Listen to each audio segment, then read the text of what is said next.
사랑하는 성도 여러분, 안녕하십니까?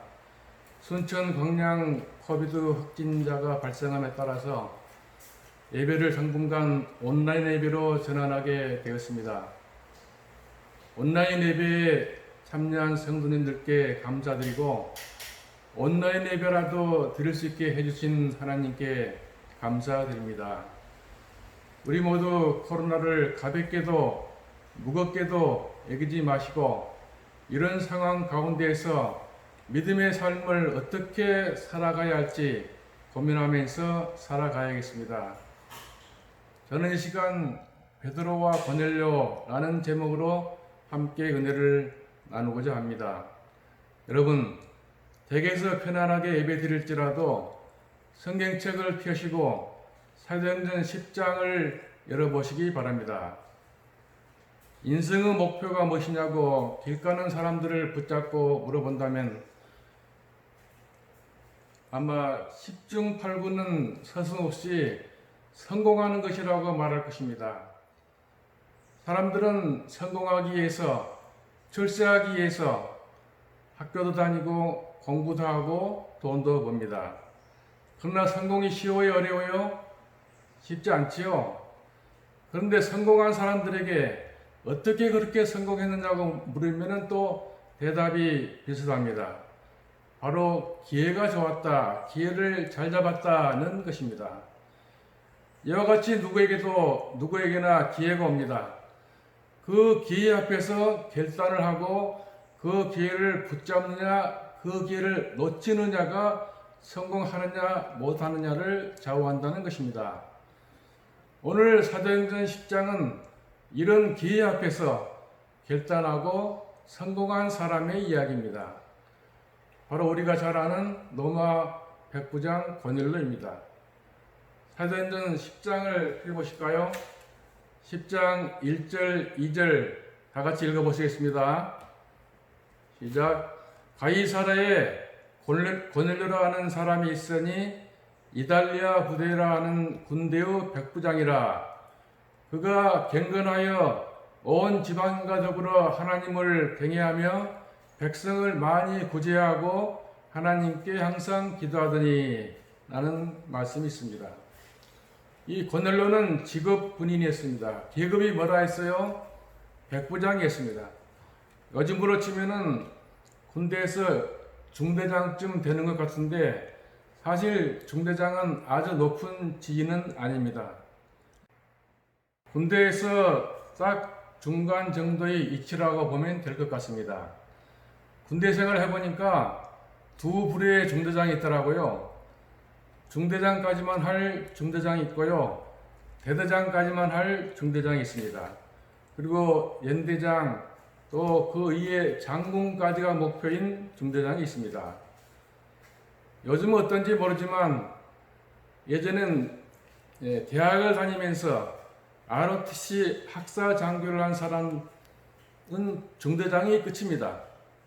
2년 이상을 마치고 2년제 사관학교인 3사관학교 나온 중대장은 대대장이 끝입니다. 그리고 육군사관학교 나온 중대장은 벨 달고 장군까지 되는 게 목표더라고요. 그렇게 출신에 따라 같은 중대장이라도 똑같은 중대장이 아니더란 말입니다. 처음 군대 갔을 때 중대장이 육사 출신이면 약간 괴롭습니다. 자신의 진급을 위해서 얼마나 병사들을 힘들게 하는지 실적을 내야 하니까요. 근데 ROTC 출신 중대장은 또 다릅니다. 진급 생각은 별로 없고 제대하고 직장 구해서 취직할 생각에 이념 없기 때문에 병사들은 편했던 기억이 납니다. 한편 여기 성경에 고넬료는 백부장이라 이 아주 높은 지위의 군인은 아니었지만 로마 시민권을 가진 로마 출신이었고 로마의 핵심 기지인 가이사라우 이달리아 부대의 백부장임을 비춰보았을 때 앞길이 창창한 백부장이었을 것입니다. 거기에다 성품까지 경건한 사람이었습니다. 비록 점령군이었지만 로마의 말도 안 되는 이교신 대신에 유대 나라의 여호와 하나님을 경외하였습니다. 유대의 교훈에 따라 사람들 돕기를 실천하며 기도하는 사람이었습니다. 10장 3절 4절 보겠습니다. 하루는 제9시쯤 되어 환상 중에 밝히 봄에 하나님의 사자가 들어와 이르되 고넬료야 하니, 고넬료가 주목하여 보고 두려워 이르되 주여 무슨 일이니까? 천사가 이르되 내 기도와 구제가 하나님 앞에 상달되어 기억하신 바가 되었으니 5절 내가 지금 사람들을 요바에 보내어 베드로라 하는 시몬을 청하라 라는 말씀이 있습니다. 영감의 글 사도행전 135쪽에는요, 주께서는 당신의 지혜로 진리를 찾는 사람들을 이미 진리를 아는 이와 접촉하게 하신다. 빛을 받은 사람들이 어둠에 있는 사람들에게 빛을 나누어 주도록 하는 것이 하나님의 계획이시다. 대지혜의 근원에서 그 능력을 얻는 인간이 도구, 즉 이해라는 힘이 되어 그를 통하여 복음이 사람들의 정신과 마음에 그 변화시키는 능력을 나타낸다라는 기록된 말씀이 있습니다. 이 준비된 사람을 진리로 이끌기 위해 사도행전 10장에서 주님께서는 고넬료에게 사도 베드로를 보내십니다. 고넬료는 베드로가 누군지, 그가 요바에 있는지 예루살렘에 있는지 알지도 못했고 관심도 없었습니다. 그냥 늘 하던 대로 기도할 뿐이었습니다. 또 요바에 있던 베드로 또한 고넬료가 누군지 가이사랴의 백부장에 대해서 알지도 못했고 관심도 없었습니다. 그러나 오늘 그 두 사람은 각기 다른 환상을 통하여 만나게 됩니다. 누가 하신 일입니까? 하나님께서 행하신 하나님의 섭리입니다. 그리고 이 일은 하루아침에 이루어진 일이 아닙니다. 이방인인 고넬료가 하나님을 경외할 때부터, 아니 어쩜 그 이전부터, 예루살렘에 있던 고넬료가 요바에 내려왔을 때부터, 아니 그 이전부터 하나님의 특별한 섭리가 이미 계획되었고 실행되고 있었다라는 사실입니다. 왜냐하면 이들은 진리를 찾는 사람들이었기 때문입니다. 오늘날도 마찬가지로 진리를 탐구하는 자들에게는 하나님의 섭리가 있을 것입니다. 당장 우리 육안에 그 섭리가 들여다 보이지 않을지라도 하나님께서는 준비된 자에게 준비된 자를 보내셔서 하나님의 계획하심을 완성시키실 것입니다. 오늘 우리가 진리에 목말라 하게 되길 바랍니다. 우리의 삶이 쓰임받기 합당한 준비된 삶이 되기를 바랍니다.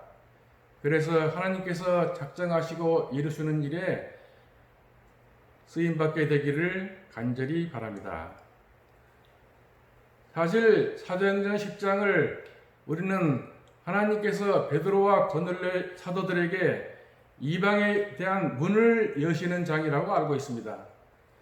실제로 이 10장을 통하여 사도들의 마음의 문이 열리고 이방을 향하여 본격적으로 복음이 들어가기 시작했습니다.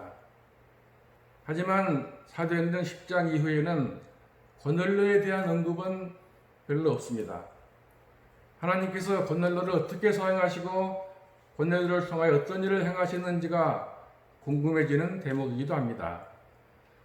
군대를 마치고 로마로 돌아가 로마의 복음을 전하고 그 복음이 세계로 퍼져나가는 데 핵심적인 역할을 할 수 있었을 것이라 생각합니다. 10장 다시 보겠습니다.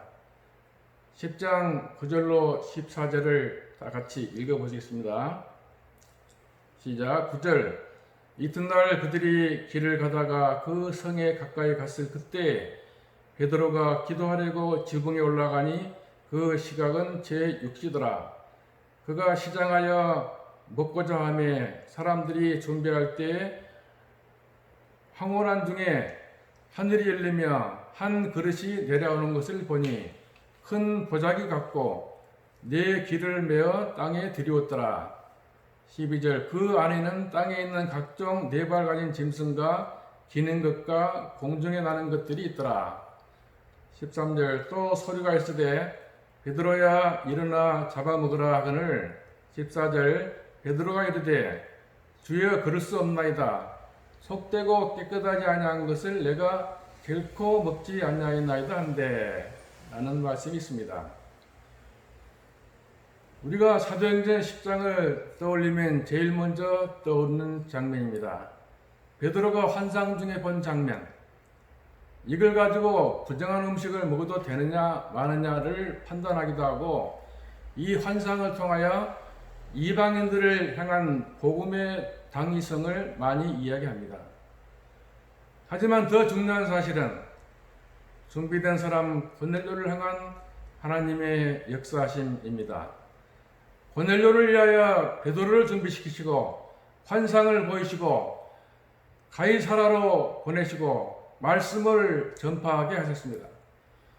그렇게 그리스도를 알게 되고 만나게 되고 구원받은 고넬료가 어떠한 일을 했는지가 저는 궁금하다는 것입니다. 하늘나라 가야지만 알 수 있게 되겠지만 로마의 그리스도인 제자를 준비시켜 놓았을 수도 있을 거고요. 훗날 바울이 로마로 압송되어 왔을 때 그를 뒤에서 도왔을 수도 있고요. 혹 고위직에 올라 바울이 잠시 풀려나는 일에 일조했을 수도 있을 것입니다. 또는 다른 이방 도시로 파견되어 그곳에서 복음을 전했을 수도 있고요. 네로 황제에 의해서 순교를 당했을 수도 있을 것입니다. 중요한 사실은 오늘날에도 어딘가에 고넬료와 같이 준비된 영혼이 있다라는 사실입니다. 그리고 그러한 준비된 사람에게 우리 중 누군가 그 준비된 사람을 구원하기 위해서 베드로처럼 보내심을 받을지 모를 일입니다. 우리들의 삶이 성공한 삶입니까? 아닙니까? 아닐지라도 우리에게는 아직 기회가 남아 있습니다. 영혼을 구원할 기회, 복음을 전할 수 있는 기회, 우리의 역할을 통하여 구원받은 사람이 주님을 위하여 어떤 큰 일을 행하게 될지 우리는 모릅니다. 그러나 우리에게 오는 전도의 기회를 우리는 붙잡는다면 우리의 삶은 분명 성공한 삶이 될 것입니다.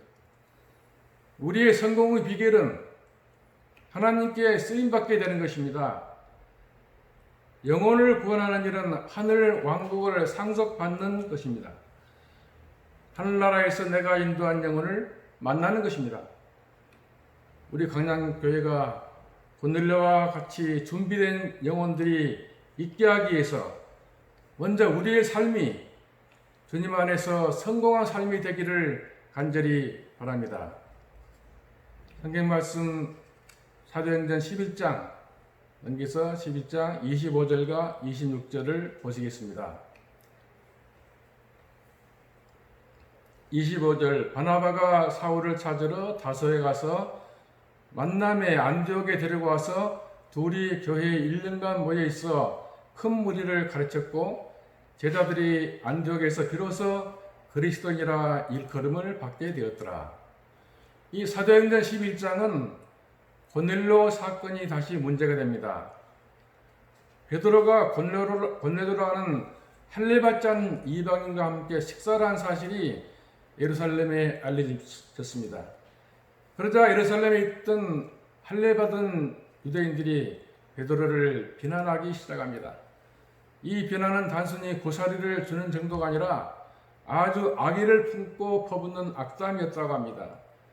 그러자 그들에게 베드로는 10장에서 경험했던 모든 일들을 낱낱이 이야기합니다.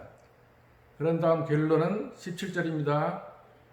그런즉 하나님이 우리가 주 예수 그리스도를 믿을 때 주신 것과 같은 선물을 그들에게도 주셨으니 내가 누구이기에 하나님을 능히 맡겠느냐 하더라 라는 말씀이 있습니다.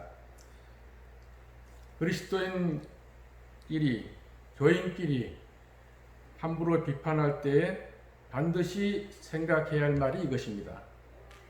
내가 누구이기에? 내가 누구한데? 이전까지 베드로는 자기 자신만의 신앙을 하는 방식이 있었습니다. 8절이 그것을 나타내죠.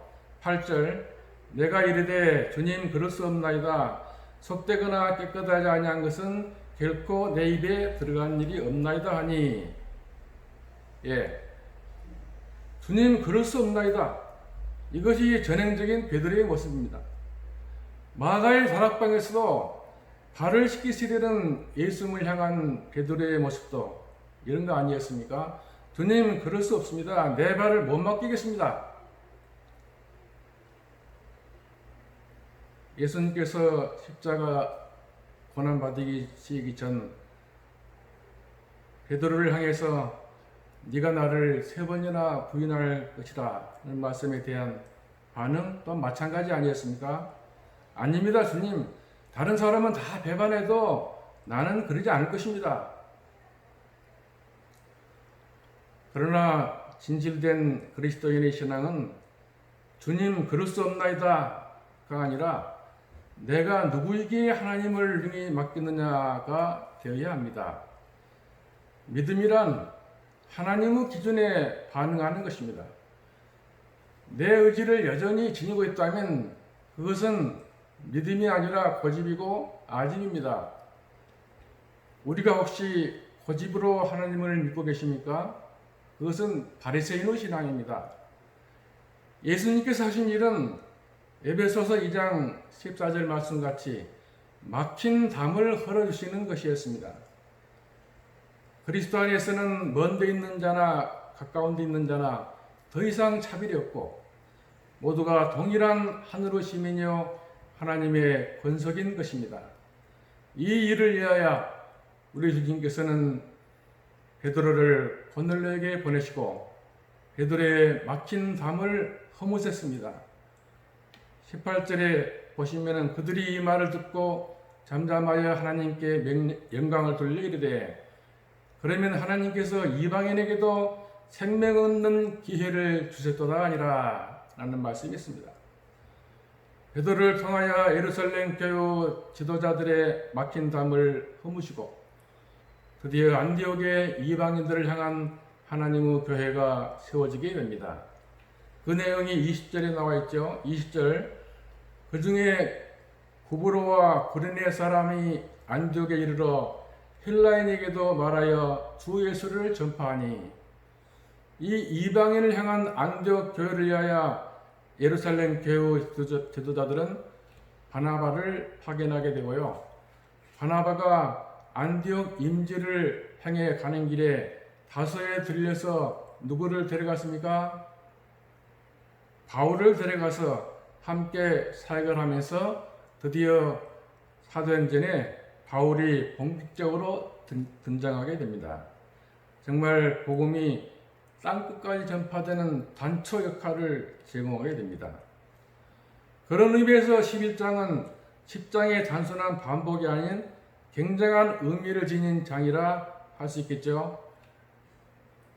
우리들의 삶도 역시 마찬가지일 수 있습니다.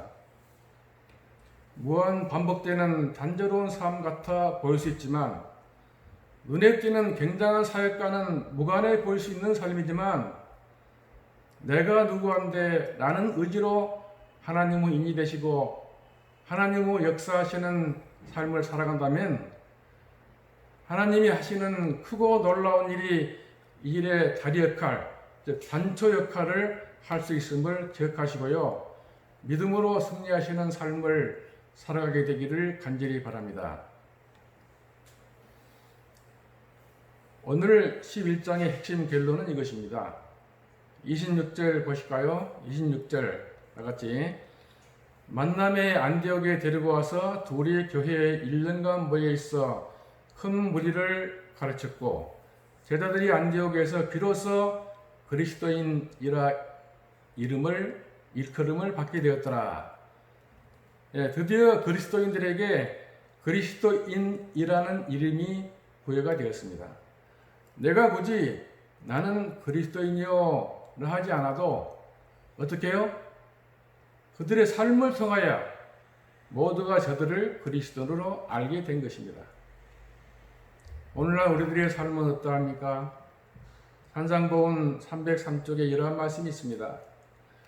기독교가 세상에서 이처럼 능력을 발휘하지 못하는 것은 사람들이 그리스도의 이름을 부르면서도 실제 생활에서는 그분의 품성을 부인하기 때문이다. 주님의 이름은 이런 일로 인해 모독을 받는다 라는 말씀이 있습니다. 실제 오늘날 그리스도교, 그리스도인이란 단어는 존경과 명예보다는 조롱과 비웃음거리가 된 것 같습니다. 몇 년 전이죠. 시끄러웠던 뉴스 가운데 하나가 종교인 과세 문제였습니다. 그 기사 밑에 기독교를 비난하는 입에 담지 못할 무수한 댓글들을 또 보게 됩니다. 우리 재림교회는 진작부터 현재로서는 법적으로는 내지 않아도 되는 소득세를 원천 징수하고 있습니다. 사실 많은 돈도 아니거든요. 역대 연봉을 챙기는 1호1교 대행교회 목회자들이라면 모르겠지만 거의 대부분의 목회자들의 형편이 1월 교회라고 다르지 않을 겁니다. 그렇다면 세금이 고작 1, 2만 원밖에 안 되는 것입니다. 그런데도 왜 이렇게 종교인 과세하는 것을 반대하느냐? 자세히 들여다보면 이유가 있습니다. 세금을 원천 징수하면은 당장 후 세금이 문제가 아니라 후에 문제가 생기면 세무조사를 받아야 되는 근거가 생긴답니다. 우리 교회처럼 투명하게 비용 처리가 되면 세무조사가 무서울 게 없지만 캥기는 게 많으니까 적법한 용도로 헌금을 사용하지 않으니까 이게 무서운 거더라고요. 그러니까 반대를 하는 거고요.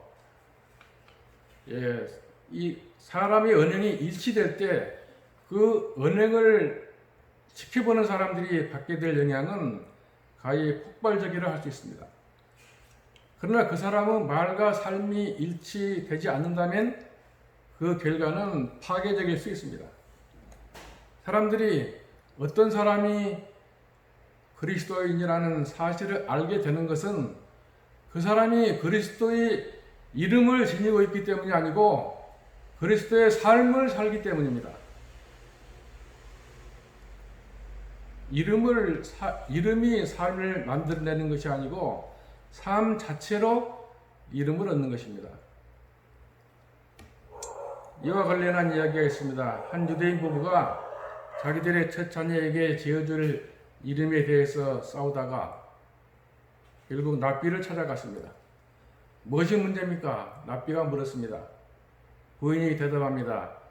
남편은 시아버지 이름을 따서 아이의 이름을 지어주기 원하지만 저는 제 친정아버지 이름을 따서 아이의 이름을 지어주고 싶습니다. 아버지들이 이름이 무엇인데요? 랍비가 물었습니다. 두 분 다 요셉입니다. 하고 대답을 하니까 랍비가 어이없다는 듯이 말합니다.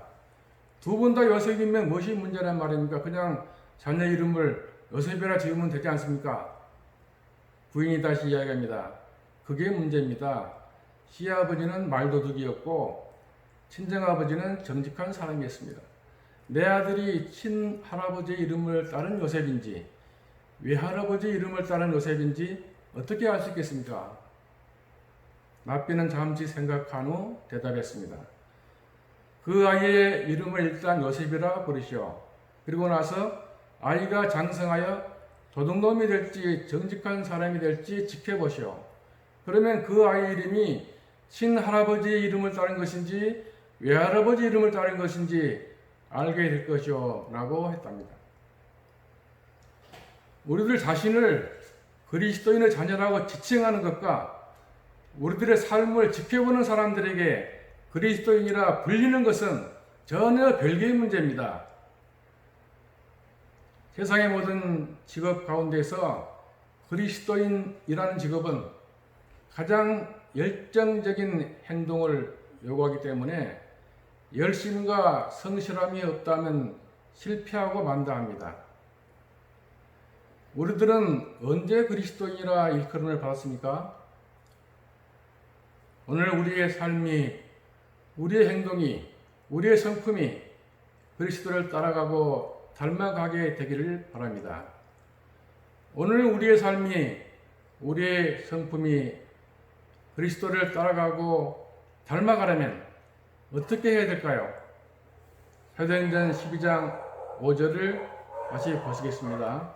사도행전 12장 5절과 12절을 보시겠습니다. 5절에 이에 베드로는 옥에 갇혔고 교회는 그를 위하여 간절히 하나님께 기도하더라. 12절 깨닫고 마가라는 요한 어머니 마리아의 집에 가니 여러 사람이 거기에 모여 기도하고 있더라.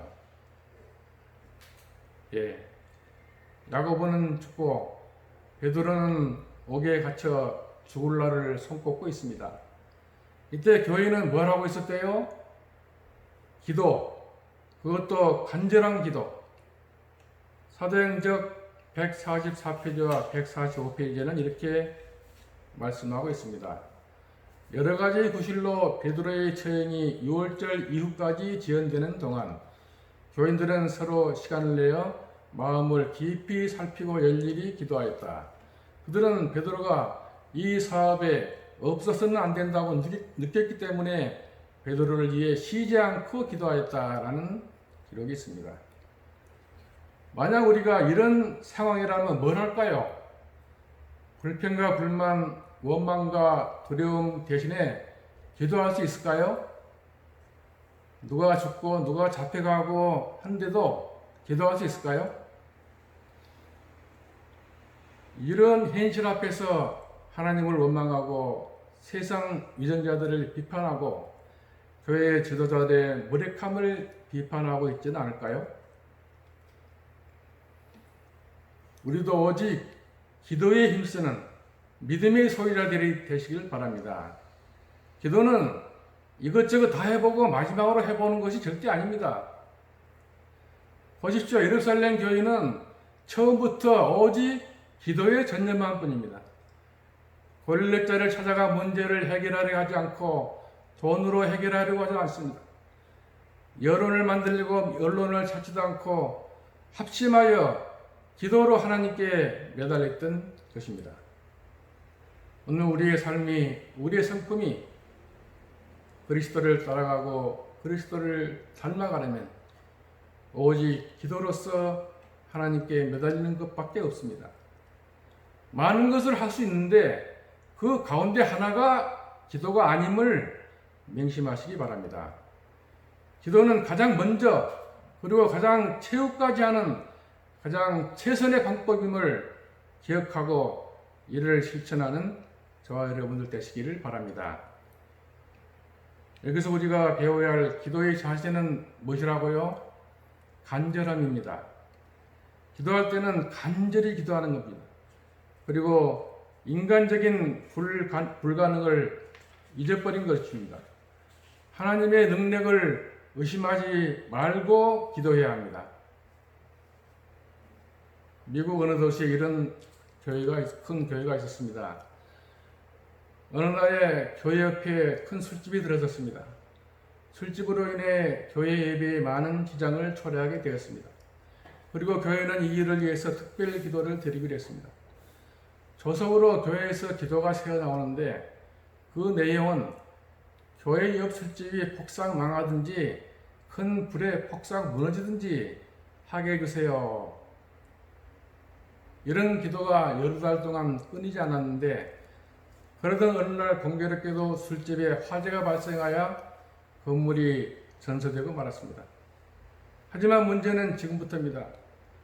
술집 주인은 교회를 상대로 법원에 고소를 했습니다. 교회가 기도해서 술집에 불이 났기 때문에 교회가 손해배상을 하라는 것이었습니다. 이제 양측이 판사 앞에 있었습니다. 판사가 먼저 술집 주인에게 묻습니다. 당신은 정말 교회가 기도했기 때문에 술집에 불이 났다고 믿습니까? 주인 말, 예, 그렇다고 믿습니다. 다음에 교회 대표에게 묻습니다. 당신은 정말 교회가 기도했기 때문에 술집에 불이 났다고 믿습니까? 교회 대표와 에이 판사님, 그런 일이 세상에 어디 있습니까? 말도 안 되죠. 이제 판사가 판결을 내립니다. 술집 주인에게 말하기를 당신의 믿음이 교회의 믿음보다 훨씬 더 좋은 것 같습니다. 그러니 앞으로 하나님께서 당신의 손해를 갑절이나 보상해 줄 것을 믿으십시오. 라고 판결했다는 것입니다. 오늘 우리의 기도는 어떻습니까? 우리의 기도가 믿음의 기도, 의심이 없는 기도가 되기를 간절히 바랍니다. 사도행전 12장의 간절한 기도의 최종 결론은 23절, 24절을 보시면요. 23절 헤롯이 영광을 하나님께로 돌리지 아니하므로 죄의 사자가 곧 친히 벌레에게 먹혀 죽으니라. 24절 하나님의 말씀은 흥황하여 더하더라 라는 말씀이 있습니다. 영감의 길 사도행전 150페이지, 151페이지는 이렇게 말하고 있습니다. 헤롯은 자기에게 돌려지는 찬양과 경의 중 아무것도 그가 받을 만한 것이 없음을 알았으나 당연히 받아야 할 것처럼 백성들의 숭배를 받아들였다. 그가 이것이 신의 소리요 사람의 소리가 아니라는 부르심을 들을 때 그의 마음은 승리로 충만하였고 만족한 자랑의 빛이 그의 얼굴에 퍼졌다. 그러나 갑자기 무서운 변화가 그에게 왔다. 그의 얼굴은 죽은 것처럼 파랗게 질렸고 고통으로 찌그러졌다. 털구멍에서는 땀방울이 나오기 시작하였다. 그는 잠시 동안 고통과 공포로 꼼짝 못하는 것처럼 서 있다가 그의 창백하고 잿빛 같은 얼굴을 공포에 질린 그의 친구들에게 돌리며 공허하고 절망적인 음조로 너희가 신으로 높였던 자가 죽임을 당한다고 부르셨다라는 기록이 있습니다. 문제는 기도를 낳지만 기도는 그 문제를 해결한다고 합니다. 수많은 문제들 가운데에서 우리가 최우선적으로 그리고 최종적으로 해야 할 것이 바로 기도임을 명심하시기 바랍니다. 그럴 때 그 기도는 최선의 방법이 되어서 그 문제들을 해결할 것입니다. 늘 간절한 기도 생활 가운데 성령의 임재를 경험하고 하나님의 섭리를 경험하시는 저와 여러분이 되기를 바라면서 말씀을 마치겠습니다. 하나님 아버지, 이 시끄럽고 복잡한 세상에서 저희들이 믿음을 지키고 예배를 드릴 수 있게 하시니 감사합니다. 저희가 하나님 말씀을 듣는 가운데 저희의 마음이 깨우침이 있고 교훈이 있다면 그 깨우침과 교훈을 잊어버리지 않고 간직하면서 세상을 살아가면서 하나님을 드러내는 아름다운 일이 있기를 원합니다. 저희가 오늘과 같이 번임을 받게 하옵시고 쓰임을 받게 하셔서 하나님 행상을 드러내는 우리의 생활 가운데서, 우리의 말 가운데서, 우리의 표정 가운데서 하나님 행상을 드러내는 있기를 많게 해 주옵소서. 이 코로나19 시대에 살면서 저희들이 어떻게 하나님을 섬기고 어떻게 생활해야 할지를 기회를 주셔서 가르쳐 주옵시고 그 가운데에서 다른 사람들과 화목하고 다른 사람들에게 하늘을 제시할 수 있는 저희의 믿음과 용기가 되게 인도해 주옵소서. 우리 간양교회에 큰 힘을 더해 주옵시고 간양교회에 드나드는 모든 남녀노소 여러분들에게 하나님 함께 주시어서 이 교회를 받들고 섬기고 하나님을 섬기는 일을 최우선으로 할 수 있는 그러한 아름다운 일들이 계속되도록 인도해 주옵시기를 예수님 이름으로 기도 올립니다.